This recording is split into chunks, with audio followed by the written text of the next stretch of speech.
दोस्तों, एक समय की बात है। एक बूढ़े बाबा थे। वो बचपन से ही भगवान के सच्चे भक्त थे। हर साल कार्तिक स्नान करते, हर एकादशी निर्जला व्रत करते, पीपल, तुलसी और वट वृक्ष की सेवा पूजा करते, उन्हें सींचते। वृद्धा अवस्था में भी जब उनके लिए चलना फिरना मुश्किल था, तब भी अपने पूजा पाठ का नियम उन्होंने कभी नहीं छोड़ा। उनकी पत्नी भी भागवत भक्त थी। बाबा के 6 लड़कियां थी। सभी बहुत आज्ञाकारी और सुशील थी। एक बार जब बाबा पीपल में जल चढ़ाने गए तो उसमें से आवाज आई, पिताजी, मैं आपके साथ चलूंगी। बाबा डर गए, पर भगवान में उनकी इतनी गहरी आस्था थी कि उन्हें भूत प्रेत आदि में बिल्कुल यकीन नहीं था। अब हर रोज यही होता। पीपल में से रोज एक लड़की की आवाज आती जो कहती, पिताजी, मैं भी आपके साथ चलूंगी। रोज ये सुनकर बूढ़े बाबा दिन बर दिन कमजोर होने लगे। उनके पास कोई जवाब नहीं होता। वो बस जल चढ़ाते और वापस अपने घर आ जाते। एक दिन बाबा को घबराया देख उनकी पत्नी ने पूछा, क्या बात है? बाबा ने कहा, पीपल में से रोज एक लड़की की आवाज आती है और कहती है कि मेरे साथ चलेगी। बुढ़ी अम्मा बोली, कल ले आना उसे। जहाँ 6 लड़कियाँ पहले ही हमारे घर में हैं, वहाँ 7वीं लड़की और सही। अगले दिन बाबा उसे अपने घर ले आए। लड़की को घर छोड़कर जब बाबा गांव में आटा मांगने गए तो उन्हें रोज की अपेक्षा ज्यादा आटा मिला। जब अम्मा आटा छानने लगी तो वह लड़की बोली, अम्मा, लाओ मैं छान देती हूँ। जब उसने आटा छाना तो परात उस आटे से पूरी भर गई। जब माँ खाना बनाने लगी तो लड़की बोली, आज रसोई मैं बनाऊंगी।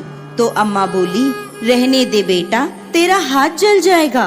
पर वह नहीं मानी और खाना बनाने लगी और उसने तरह तरह के 36 व्यंजन बना डाले। सभी ने भर पेट भोजन किया। बाबा के मन का डर भी छू हो गया था। रात में अम्मा का भाई आया और बोला, मैं खाना खाऊंगा। अम्मा परेशान हो गईं। अब खाना कहाँ से आएगा? लड़की ने पूछा, माँ, क्या हुआ? क्यों परेशान हो? अम्मा बोली, तेरा मामा आया है और खाना खाएगा, पर खाना तो सबने खा लिया। अब उसे कहाँ से खिलाऊं? लड़की बोली, आप चिंता मत करो, मैं बना देती हूँ। वो रसोई में गई और मामा के लिए खाना बनाकर ले आई।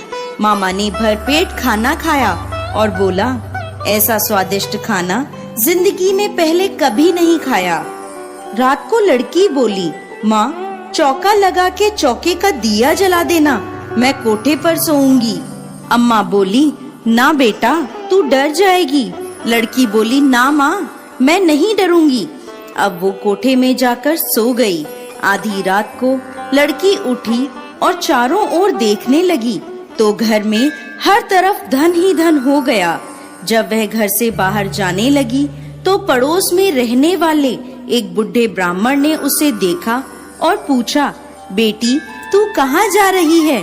तो लड़की बोली, मैं दरिद्रता दूर करने आई थी। अगर तुम्हें भी करवानी है तो करवा लो। उसने बूढ़े ब्राह्मण के घर की तरफ भी जैसे ही देखा तो चारों ओर धन ही धन हो गया। सुबह जब सब उठे तो उसे ढूंढने लगे, हमारी बेटी कहाँ चली गई? हमारी बेटी कहाँ चली गई? पड़ोस का बूढ़ा ब्राह्मण आकर बोला, तुम्हारी बेटी नहीं, वो तो लक्ष्मी माता थी, जो तुम्हारे साथ साथ मेरे भी घर की दरिद्रता दूर कर गईं। हे लक्ष्मी माता, जैसे उनकी दरिद्रता दूर करी वैसे ही सबकी करना। कहानी को कहते, सुनते और हुंकार भरते सब पर कृपा करना। बोलो लक्ष्मी माता की जय।